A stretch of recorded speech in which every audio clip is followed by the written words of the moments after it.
11:38 now. I'm at Teleforum, Beaver County Radio.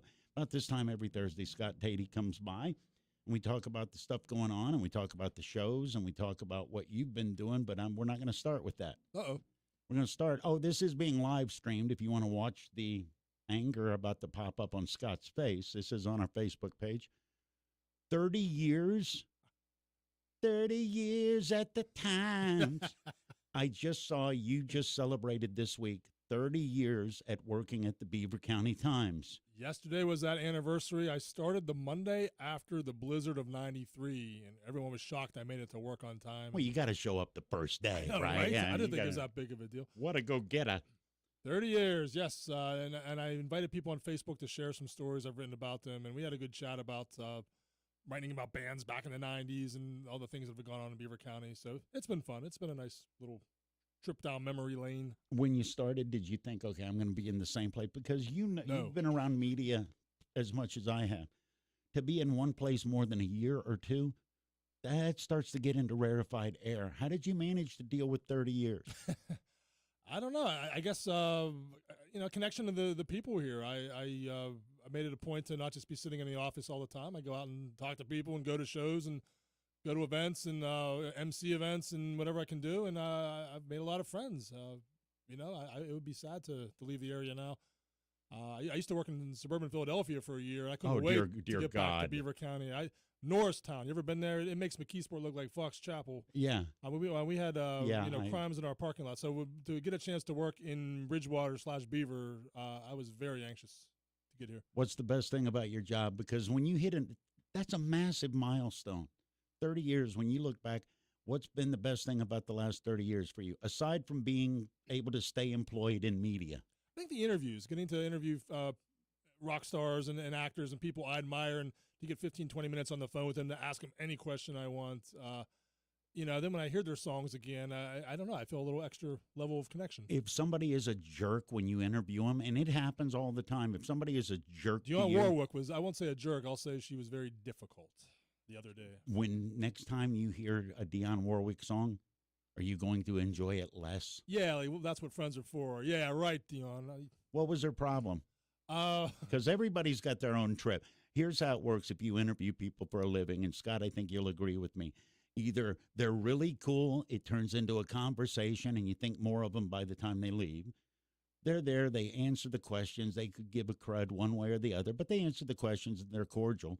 Or they're in a position where they can be snotty and get away with it, and they're snotty and get away with it. Am I right? You could tell she didn't want to do it, and I guess a bigger part, though, is her son was on the interview, too. It was a two-person interview. He kept jumping in to deflect my questions and to steal the thunder, and no one, he's a nice guy, and he's done some producing, but no one wants to hear what he has to say. People want to hear what she thinks about working with Burt Bacharach or something like that, and so I just couldn't even get to her, the level of protection. And when I did get to her, she was just a little on the spacey side. But I'm not going to blame age, because let me tell you, I just did an interview with F. Murray Abraham, who's coming to Pittsburgh this weekend. One of my all-time favorites from Amadeus. Awesome, yes. Phenomenal. He just did The White Lotus on HBO. He plays this old-timer, kind of an old-time womanizer, and he was delightful. He brings his Oscar with him. He's going to have it with him at Heinz Hall this weekend. The audience won't see it.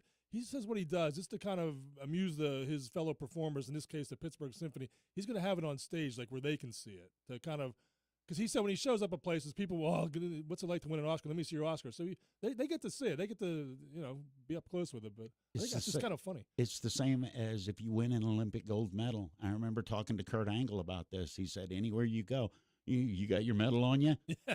Oh, wait, here, let me pull it out of my pocket. Yeah. Yeah. All right. That's going to be a good shot. I'm thinking of going this weekend. Anyway, F. Murray Abraham, they're doing a Mozart show. Of course, he won the Oscar for playing Mozart's rival in Amadeus. Salieri. Yes, the composer from Italy. Yeah. So he'll be reading from some Mozart letters. He'll be reading from the Bible, Book of Revelation, and he's got a great speaking voice, so that's going to be powerful. And how bad are you that you can go out and make a tour of reading to people?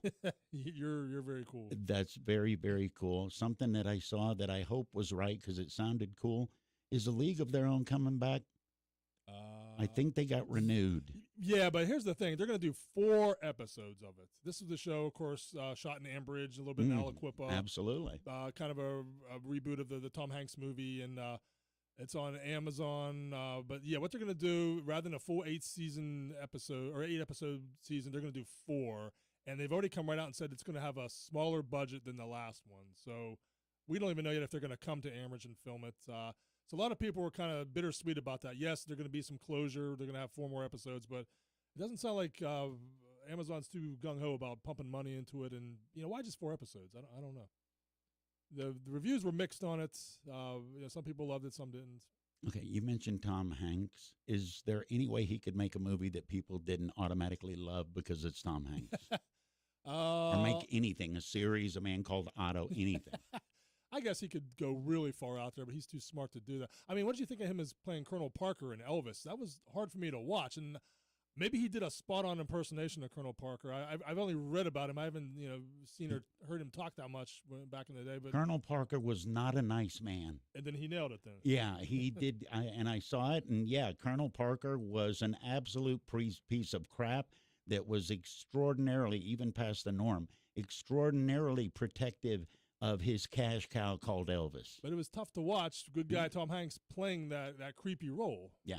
But he did it well, I guess. No, Colonel Tom was not a good dude. He kept track. Colonel Tom was the guy responsible for Elvis going in all those ridiculous, stupid movies. And not going to Europe. And, yeah. Yep. All right, well, we're talking about movies. I just saw Quentin Tarantino is about to start filming or just finished up the script for what he says is his final movie.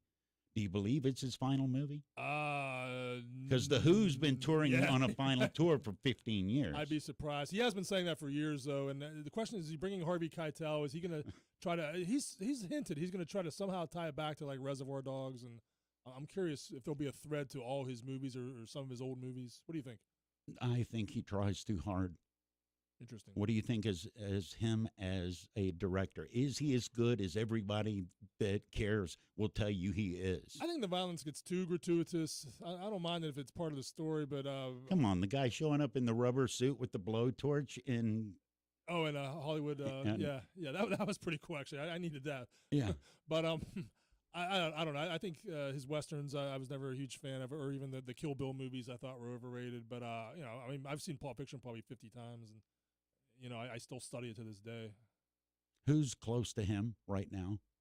Oh, drawing a blank. Who do you think? I don't know anything about.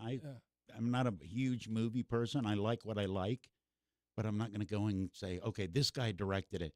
I was that way. The last guy I was that way was Robert Altman. Oh yeah. And then I went and saw Shortcuts, which was god awful. And I went away from it after that. There's a whole new wave of directors now, as we saw in the Oscars, and I don't think anyone's on that level. Really. Is it easier to become a decent director, or is it easier to become a director in the business because you don't have to deal with 1 or 2 or maybe 3 studios? You can deal with somebody that has a platform, and I'm seeing lots. And I love the fact that it's getting recognized that there's quality programming, but. Is it easier to get work in the industry because of all of the new options? I think so, and there's more independence, more creativity. You can take chances. The one that won the Oscar, Everywhere, Everything, All at Once, was, I thought, a chaotic mess, but it was martial arts, it was time travel, it would just bounce all over the place.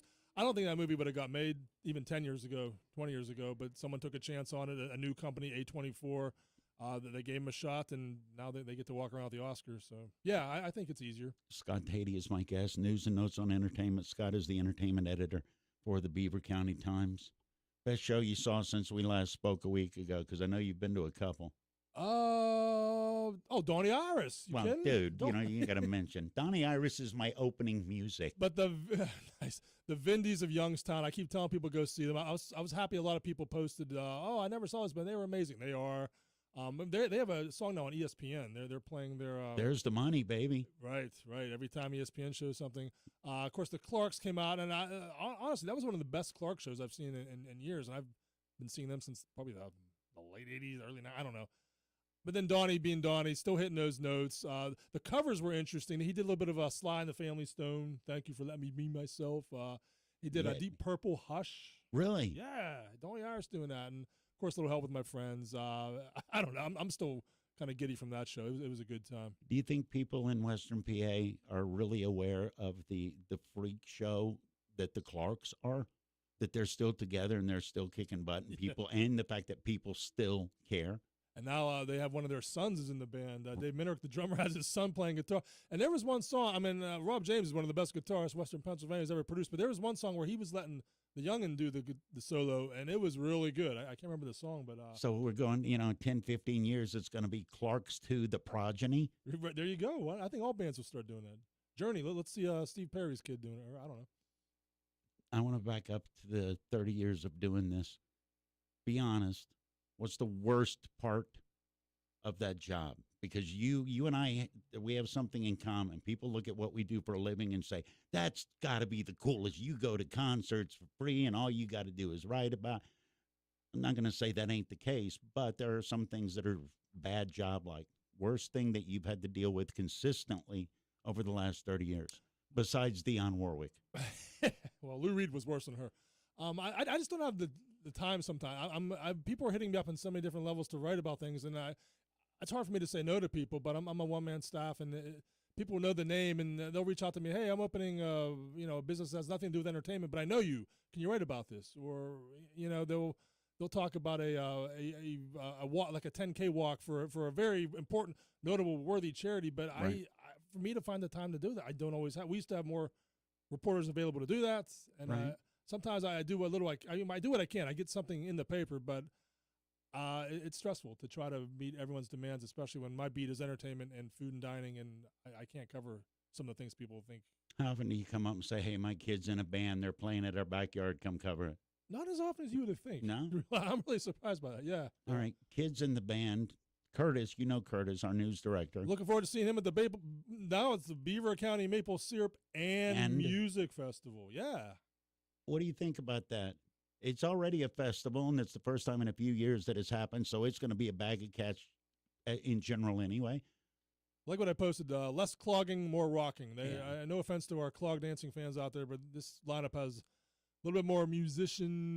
Pierce Dipner, the young blues guy from Pittsburgh, he's like 1920. He rips. He went to Memphis to represent Western Pennsylvania as our top unsigned blues act. He's going to be here. He did a show in Hopewell last year, but it's rare he comes up to Beaver County. You mentioned Curtis's band. David Granati's going to have not just his students, for those about to Rock Academy, the adult version, the adult students, the guys like me and you who always wanted to be a rock star. He kind of trains them, so that's going to be a different wrinkle. And anytime, Let's do that. Right? You wanted to get, and if you're going to get trained to be a rock star, who better than somebody that opened for Van Halen? David Granati. What do you think they train you on? Like the Pete Townsend windmill swing? Because we can already smash stuff. He's good at that. He does that spin, too, where he spins it around his body. Yeah. Right, see, that's dangerous, because if you don't have strap locks and you do that spin, you can take somebody's heads off with that guitar. He almost killed the jukebox at Luann's Route 68 in Industry one night. David will tell you that story sometime. What do you look forward to moving to your next 30 years? I'm assuming you're going to be a writer for the Times until you're like, how old are you? Remember, I'm 57. All right, so remember Jane Scott? 90. Jane Scott, the Cleveland Plain Dealer, was still reviewing concerts at age 90. They put a statue of her Right on. in the Rock and Roll Hall of Fame. I'm not going to be doing it at 90. I'm not sitting on a beach drinking Mai Tais in my 70s and I did something wrong. What are you going to do when you retire, though? Because most people, when they retire, they say, well, I'm going to do the fun stuff that I couldn't do. Your job, in a lot of ways, is the fun stuff that most people can't put a whole lot of effort into doing. What's vacation to you? I guess travel more. When I go on Facebook, I always see my friends, here I am in Croatia, here I am in Berlin, here, and I'm like, I didn't do enough of that, so probably more international travel.